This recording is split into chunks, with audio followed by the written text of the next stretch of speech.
Hello student, कैसे हैं आप लोग। मुझे उम्मीद है कि आपने मेरी पहली वीडियोस देखी होंगी जिसमें हमने ज्योग्राफी के फर्स्ट बुक के सारे चैप्टर्स को कवर किया है। और आज हम शुरू करने वाले हैं ज्योग्राफी की दूसरी बुक का फर्स्ट चैप्टर, जो कि टोटल 5 मार्क्स को कवर करता है। तो आइए आओ चलें स्टार्ट करते हैं चैप्टर 1 और बुक 2। तो इस चैप्टर का नाम क्या है? Population distribution density growth and composition. यही सेम चैप्टर हमने फर्स्ट बुक में ही पढ़ा था, बट वो वर्ल्ड के पर्सपेक्टिव से था, ये टोटली इंडिया के पर्सपेक्टिव से होगा। और ये वाला चैप्टर कितने मार्क्स कवर करता है? टोटल चैप्टर करता है 5 मार्क्स कवर। ठीक है, तो इस चैप्टर को थोड़ा ध्यान से पढ़ना है। तो ये कह रहे हैं कि इंडिया में पॉपुलेशन का डाटा कौन कलेक्ट करते हैं, कैसे कलेक्ट करते हैं। तो population data is collected through census, यानी जनगणना के थ्रू, जो हर 10 सालों में होती है।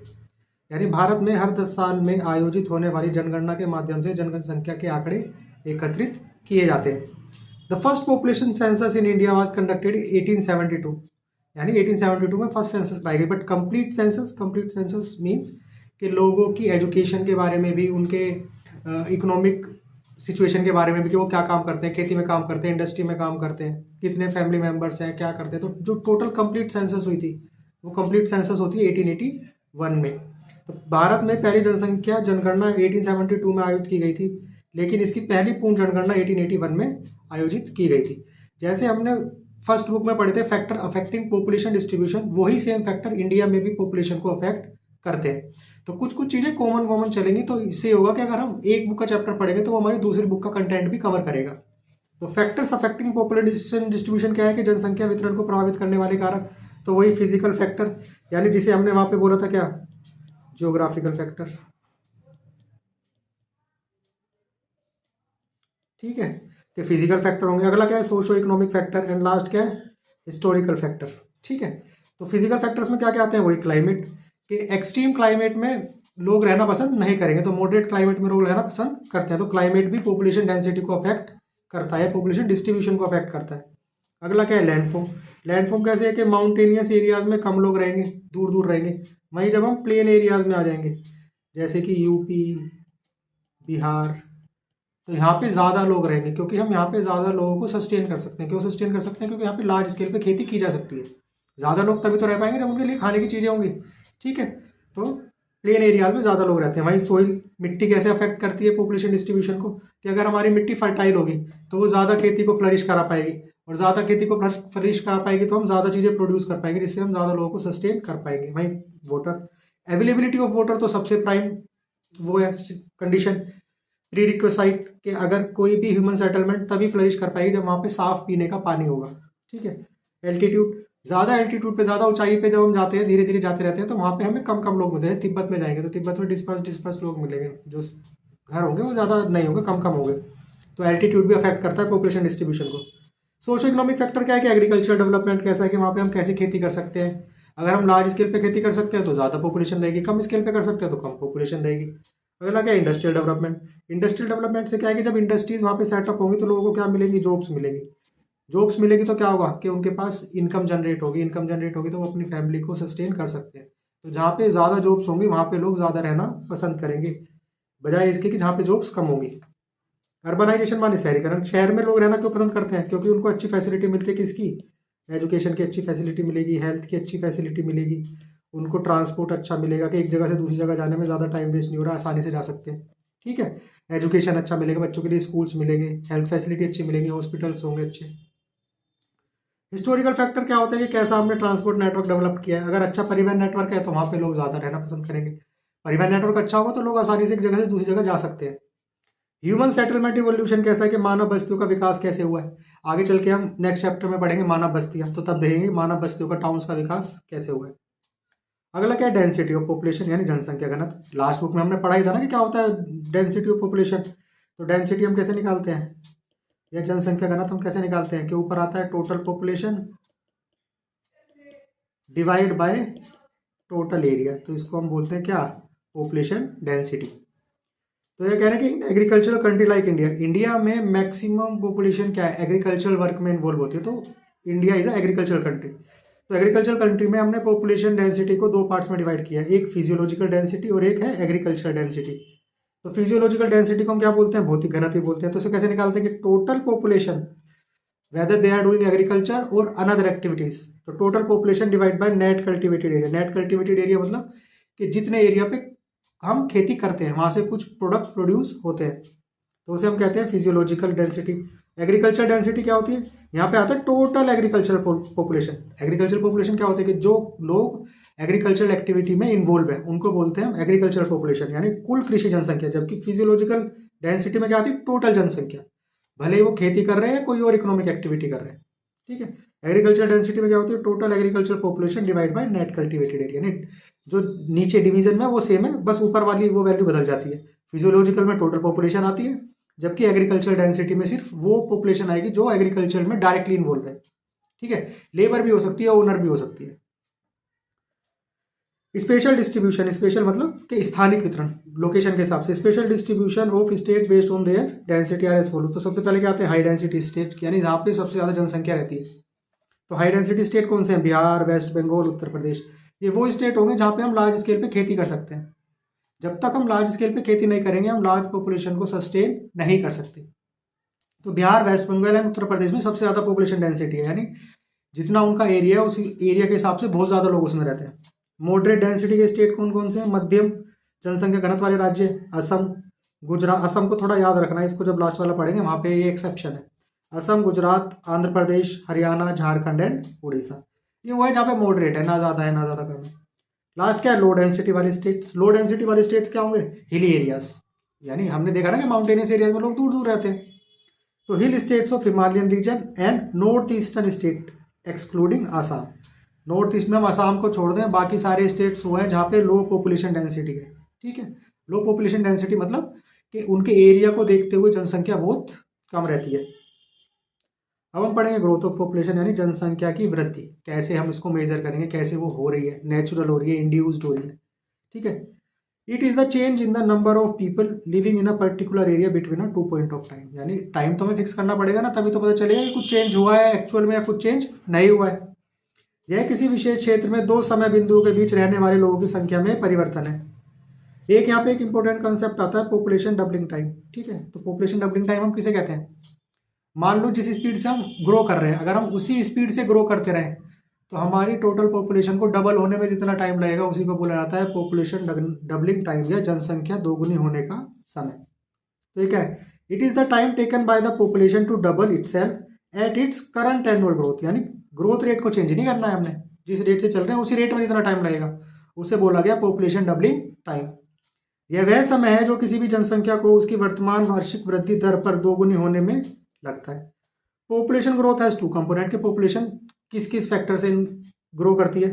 तो एक तो क्या है, नेचुरल ग्रोथ। नेचुरल ग्रोथ क्या है कि लोग ज़्यादा पैदा होने लगे और कम मरने लगे, तो वो नेचुरल ग्रोथ है।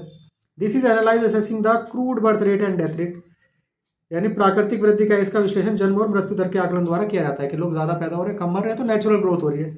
वहीं दूसरी क्या है, इंड्यूस्ड ग्रोथ। इंड्यूस्ड ग्रोथ क्या होती है, इसमें माइग्रेशन भी इन्वॉल्व होता है। जब लोग एक जगह से दूसरी जगह जाते हैं तो जहाँ पे जाते हैं वहाँ की पॉपुलेशन इंक्रीज हो जाती है और जहाँ जाते हैं वहाँ की इंक्रीज डाउन हो जाती है। इस वाले फैक्टर में इंटरनेशनल माइग्रेशन भी है। ठीक है, उसको आगे जब हम फेजेस ऑफ पॉपुलेशन ग्रोथ पढ़ेंगे उसमें एक बार समझाएंगे।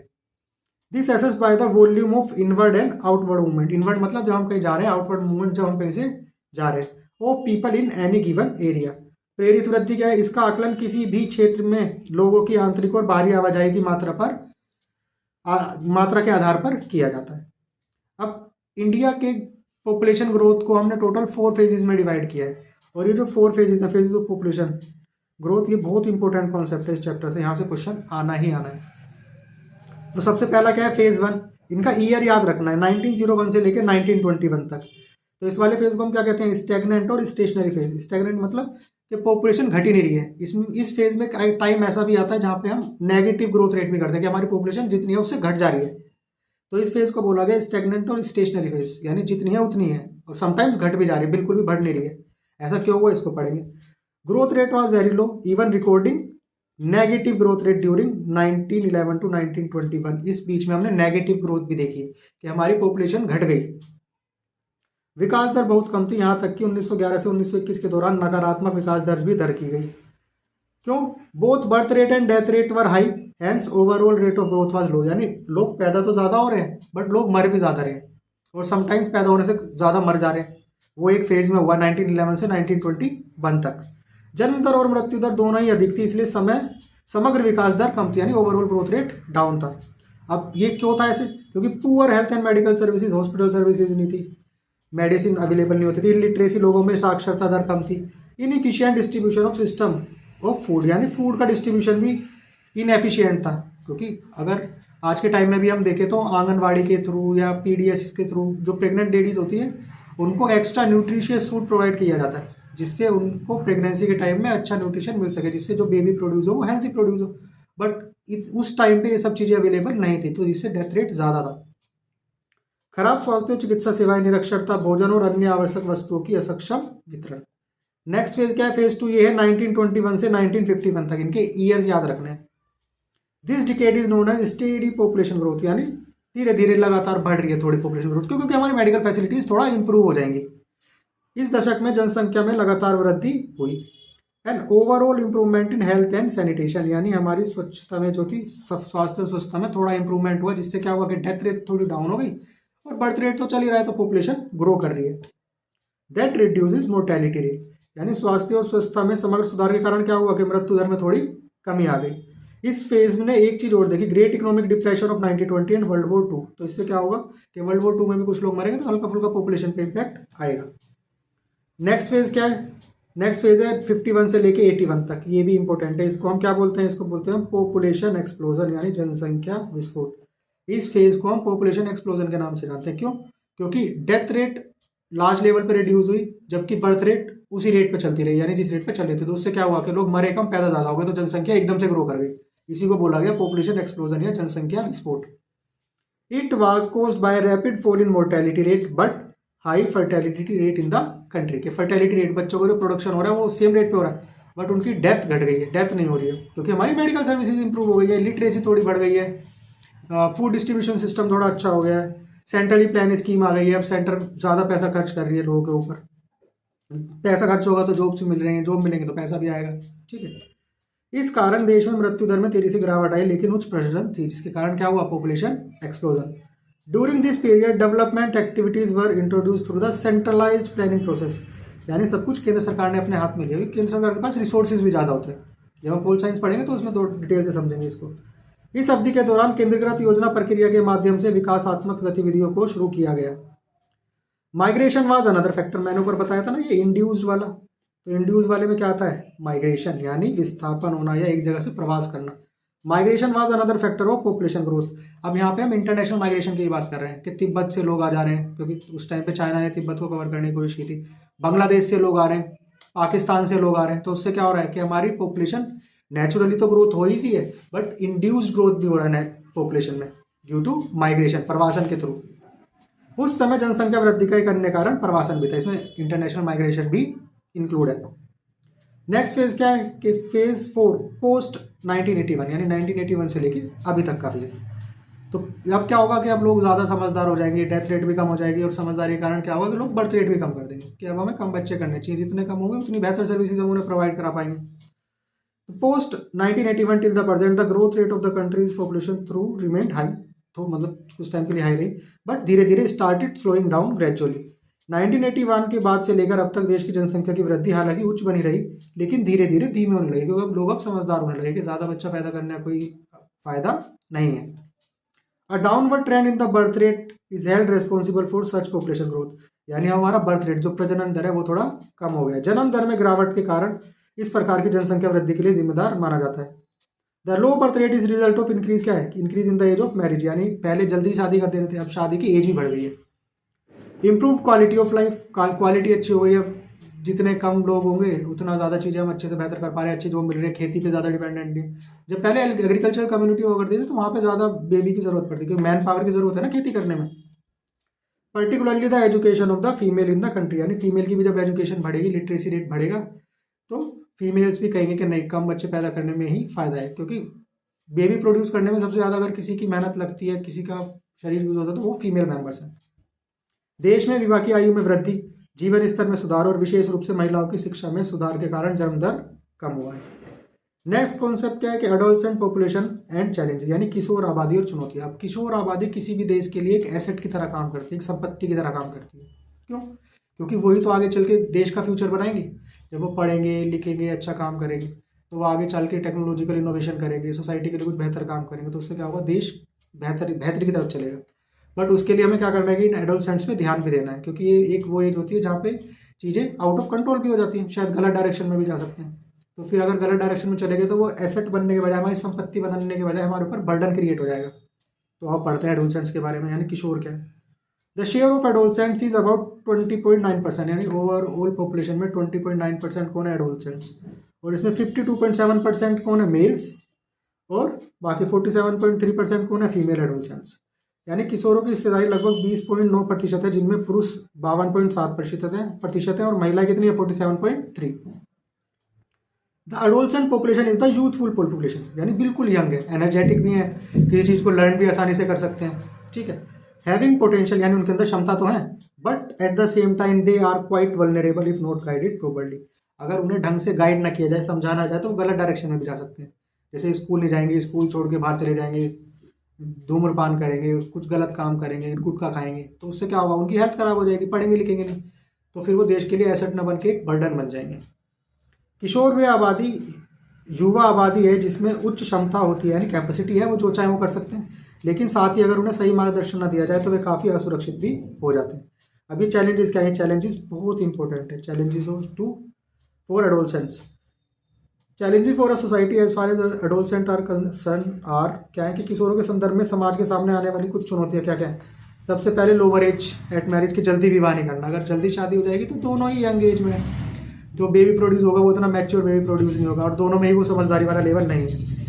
अगला क्या है, लो इनटेक ऑफ न्यूट्रिएंट्स, के हम न्यूट्रिशंस नहीं ले रहे हैं, फास्ट फूड खाते हैं, उससे क्या होता है कि हमारे जो ऑर्गन्स हैं वो जल्दी खराब हो जाते हैं, और जब हमारे ऑर्गन्स खराब हो जाएंगे, हम फिट नहीं रह पाएंगे, तो हम देश में क्या कंट्रीब्यूट कर पाएंगे, ठीक है, ना ही हम पढ़ पाएंगे, ना ही हम कुछ काम कर पाएंगे। अगला क्या है, इलिटरेसी यानी निरक्षरता। तो अगर हमारा युवा साक्षर होगा, पढ़ लिख सकेगा, बेसिक कैलकुलेशन सब कुछ कर सकेगा, तभी तो वो देश के काम आएगा, ठीक है। नेक्स्ट क्या है, high rate of maternal mortality rate, अगर यंग एज में शादी हो जाती है तो मातृ मृत्यु दर भी बढ़ जाती है अमंग एडोलसेंट मदर। अगला क्या है कि high rate of HIV and AIDS infection. अगला क्या है, ड्रग अब्यूज़ करने, ड्रग्स लेने लगना, एल्कोहल पीने लगना और क्राइम करने लगना, ठीक है। इन सब से हमें उनको बचाना है। जब इन सब चीज़ों से बचाएंगे तभी वो युवा देश के काम आ पाएगा। इन सब से बचाने के लिए क्या हुआ कि गवर्नमेंट 2 स्कीम्स लेके आती है, एक लेके आती है नेशनल यूथ पॉलिसी और एक लेके आती है national policy for skill development and entrepreneurship. तो नेशनल यूथ पॉलिसी कब आती है, फरवरी 2014 में, और ये क्या है, एक विजन प्रोवाइड कराती है यूथ ऑफ इंडिया के लिए, क्या ऐसा विजन होना चाहिए कि क्या हम उनके बारे में सोचेंगे, आगे आगे करेंगे। तो ये defined youth as a person, ये याद रखना कि इसने यूथ किसको बोला, तो इसने 15 से 29 की जो एज ग्रुप है उनको यूथ डिफाइन किया कि उनको हम किशोर बोल रहे हैं। अगला क्या है, national policy for skill development and entrepreneurship, यानी कौशल विकास और उद्यमिता के लिए राष्ट्र नीति। कौशल यानी उन्हें कोई स्किल देनी है, स्किल सेट होगा उनके पास तो जॉब अपॉर्चुनिटी भी क्रिएट होगी, ठीक है। तो ये कब आई है, 2015 में आई है। ये क्या है, this policy provide single framework for all skilling activities within the country and provide them the job according to their skill, यानी पहले उन्हें कौशल देंगे, स्किल देंगे, और फिर उस स्किल के हिसाब से उनको जॉब्स मिल जाएंगी। बिजी रहेंगे तो बाकी चीज़ों से बचे रहेंगे।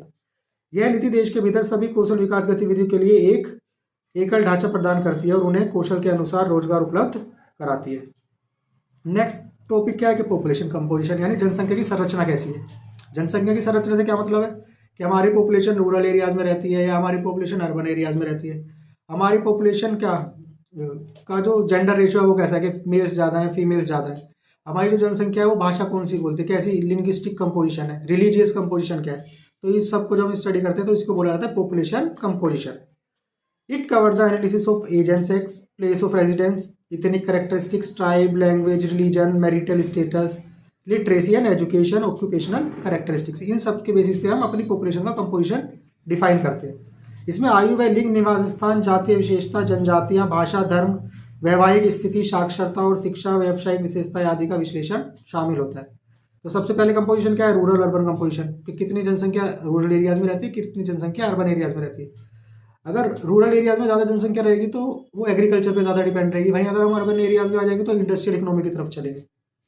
The population composition based on the place of residence is an important indicator of social and economic characteristics.